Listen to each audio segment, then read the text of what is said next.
आज मी केले आहे नाश्त्याला पोहे. पोह्यासाठी लागणारं सगळं मी कट करून घेतले. कांदा, हिरवी मिरची, बटाटे आणि अगोदर बटाटे शेंगदाणे फ्राय करून घेतले तेलात. ते फ्राय झाल्यानंतर मग तेलात जिरं, मोहरी, हिंग, कढीपत्ता, कांदा आणि हिरवी मिरची हे सगळं व्यवस्थित फ्राय करून घेतलं. मला हे पोह्यातले शेंगदाणे आणि बटाटे खूप जास्त आवडतं म्हणून मी ते खाल्ले.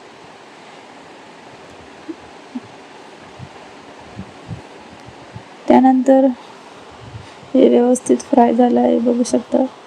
तेलातच मी हळद टाकली आहे आणि पोहे आणि मीठ हे व्यवस्थित परतून घ्यायचं आपल्याला आणि कोथिंबीर टाकली आहे.